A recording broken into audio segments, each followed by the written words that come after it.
kasih Bapak-bapak. Selamat sore.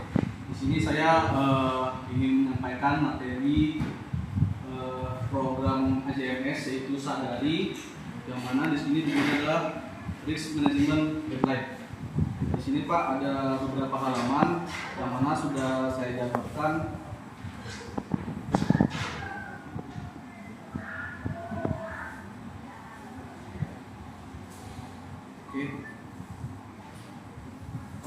Di sini yaitu panduan untuk panduan manajemen risiko ISO 31000 2018, strategi penciptaan dan perlindungan nilai organisasi. Di sini menjelaskan risiko adalah ketidakpastian yang berdampak pada sasaran, yang mana yang diartikan sebagai risiko itu adalah bagaimana kita meningkatkan kemungkinan tercapai sasaran, mendorong manajemen yang proaktif dan memperbaiki identifikasi peluang dan ancaman. Jadi risiko itu Pak apa segala hal yang bisa mungkin terjadi di bidang-bidang pekerjaan kita, organisasi kita. Ini ada 3 lapis arsitektur ISO 31000, yaitu yang pertama prinsip, yang kedua kerangka kerja, lalu yang ketiga proses. 8 prinsip dasar manajemen risiko yaitu di sini terintegrasi, terstruktur dan komprehensif, disesuaikan, inklusif, dinamis, informasi terbaik yang tersedia, faktor manusia dan budaya, serta perbaikan berkelanjutan. Hal inilah yang kita buat untuk prinsip untuk membuat manajemen risiko tersebut Pak. Membangun sistem yang solid dan relevan, yaitu sistem yang terintegrasi, terstruktur dan komprehensif, serta disesuaikan. Untuk itu Pak lebih mempermudah kita untuk mengerti materi ini, saya sudah membuat video yang didasarkan dari slide yang tersedia Pak. Akan saya putar videonya Pak.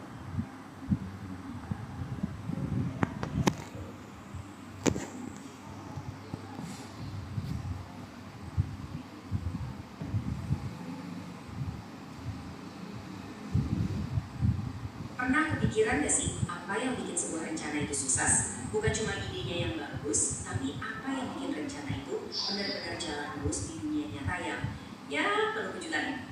Hari ini kita bakal bedah tuntas salah satu alat paling ampuh buat itu, manajemen risiko. Oke, kita mulai dari teka-teki dulu ya. Coba pikirin, apa sih kesamaan antara proyek super kompleks kayak meluncurkan roket ke luar angkasa sama sesuatu yang kayaknya lebih santai? Misalnya, merencanain liburan keluarga yang seru. Kedengarannya jauh banget kan bedanya? Nah, ini dia jawabannya. Mau itu resiko mesin roket gagal, atau kemungkinan liburan di pantai keganggu hujan badai, intinya sama. Dua-duanya soal mengelola ketidakpastian. Jadi manajemen resiko itu sederhananya adalah cara kita mengantisipasi apa aja yang bisa salah, terus nyiapin rencana buat ngatasinnya. Biar sistem manajemen resiko kita ini kokoh, kita harus mulai dari fondasinya dulu. Ini adalah prinsip-prinsip ini yang menjadi penopang segalanya. Karena tanpa fondasi yang kuat, bangunannya bisa ambruk kan? Prinsip pertama, dan ini yang paling penting, adalah terintegrasi. Maksudnya gini, manajemen risiko itu bukan tugas sampingan yang dikerjain belakangan. Kalau gitu, nanti cuma jadi checklist formalitas yang gak ada gunanya. Sebaliknya, dia harus jadi bagian dari DNA setiap kegiatan kita. Dalam konteks liburan tadi, ini bukan cuma soal beli asuransi di akhir, tapi ini udah terintegrasi dari awal. Pas kita milih destinasi yang aman, nyari maskapai yang kebijakannya fleksibel, sampai rajin ngecek ramalan cuaca. Selanjutnya harus inklusif, artinya libatin semua orang yang relevan. Kenapa ini penting? Soalnya kalau enggak, kita bakal punya blind spot yang bahaya. Pas merencanain liburan keluarga, kita tanya dong pendapat semua orang. Siapa tahu justru anak kita yang paling kecil yang tahu kalau pantai tujuan kita itu lagi musim ubur-ubur. Risiko yang sama sekali gak kepikiran sama kita. Jadi makin banyak mata yang melihat, makin sedikit celah yang kita lewatkan. Dan yang ketiga, harus dinamis. Dunia ini kan berubah terus. Sistem yang kaku itu resep pasti buat gagal, karena kita cuma siap buat masalah yang kemarin. Bayangin rencana liburan kita.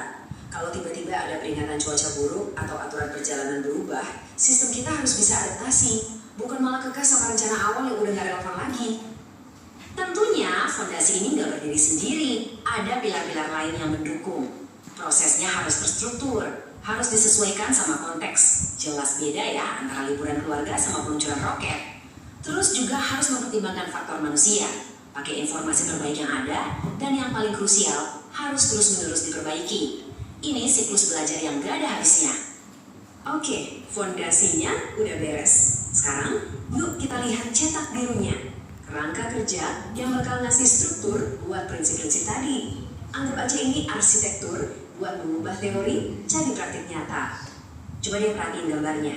Kerangka kerja ini tuh digambarkan sebagai sebuah siklus yang hidup kan. Ini bukan daftar tugas yang sekali selesai terus dilupain. Tapi ini sebuah mesin yang muter terus, mastiin manajemen risiko benar-benar jadi bagian dari setiap langkah. Sekarang fokus ke bagian tengahnya, kepemimpinan dan komitmen. Nah, ini jantungnya. Ini pusat dari semua kerangka kerja. Tanpa dukungan penuh dari pimpinan, atau kalau dalam kasus liburan ya komitmen dari orang tua, semua komponen lainnya itu cuma jadi hiasan. Pemimpin inilah yang jadi mesin penggerak utamanya. Nah, di sekeliling jantung tadi ada siklusnya. Mulai dari integrasi, terus kita rancang sistem yang pas, kita terapkan, kita evaluasi kinerjanya, dan terakhir kita lakukan perbaikan. Mirip banget sama liburan. Kita rancang itinerary, kita jalanin, terus tiap malam kita evaluasi. Restoran tadi rame banget, besok kita cari tempat lain aja deh. Siklus itu muter terus, jadi makin pintar di setiap putarannya. Kita udah punya fondasi dan cetak biru. Sekarang kita masuk ke bagian yang paling praktis. Gimana cara kita ngerjainnya? Yuk, kita masuk ke proses aksi langkah demi langkah. Ini dia panduan operasionalnya. Dan diagram ini nunjukin alurnya dengan jelas banget nih. Di tengah itu proses intinya, dan di sekelilingnya ada aktivitas pendukung yang jalan terus-menerus. Coba kita bedah satu persatu ya. Semuanya itu dimulai dari sini, lingkup, konteks, dan kriteria. Jadi sebelum kita mulai berburu risiko, kita mesti tentuin dulu area berburunya. Balik ke contoh liburan, lingkupnya adalah perjalanan 7 hari. Konteksnya, ternyata lagi musim hujan. Kriterianya, risiko adalah apapun yang bisa bikin 1 hari penuh kegiatan jadi berantakan. Nah, ini langkah persiapan yang penting banget. Kalau udah siap, kita masuk ke jantung prosesnya. Penilaian risiko. Pertama, identifikasi. Oke, ada risiko penerbangan ditunda. Kedua, analisis. Kemungkinannya sih kecil, tapi dampaknya besar banget. Ketiga, evaluasi. Oke, ini prioritas tinggi.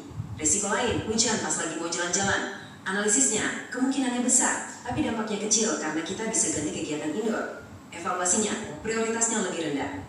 Nah, setelah kita tahu risiko mana yang jadi prioritas, baru deh kita bertindak. Ini yang namanya perlakuan risiko. Untuk resiko penerbangan ditunda tadi, perlakuannya adalah kita bagi resikonya dengan cara beli asuransi perjalanan.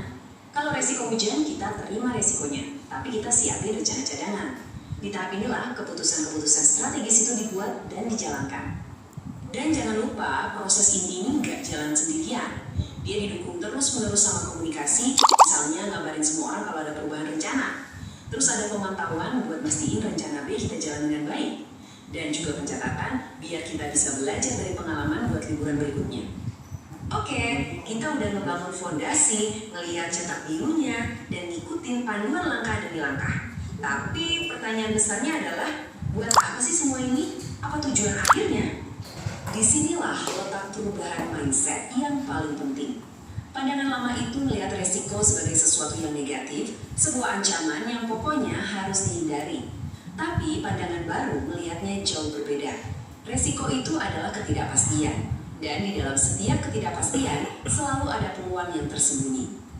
Jadi intinya tuh begini, tujuannya bukan buat ngilangin semua resiko terus kita sembunyi di dalam benteng yang aman. Bukan. Tujuannya adalah untuk memahami ketidakpastian dengan sangat baik, sampai-sampai kita bisa membangun sebuah platform buat melompat lebih tinggi, mengambil keputusan yang lebih cerdas dan berani dengan penuh percaya diri. Sebagai penutup, saya mau kasih satu pertanyaan buat Anda renungkan. Coba pikirin deh, risiko terbesar apa yang lagi Anda hadapi sekarang, entah itu di pekerjaan atau di kehidupan pribadi. Nah, dengan kacamata yang baru ini, coba tanyakan ke diri Anda, peluang apa ya yang mungkin tersembunyi di baliknya? Terima kasih Pak, kurang lebih seperti itulah penjabaran mengenai manajemen risiko pada materi sadari program CMS. Terima kasih Pak, selamat sore.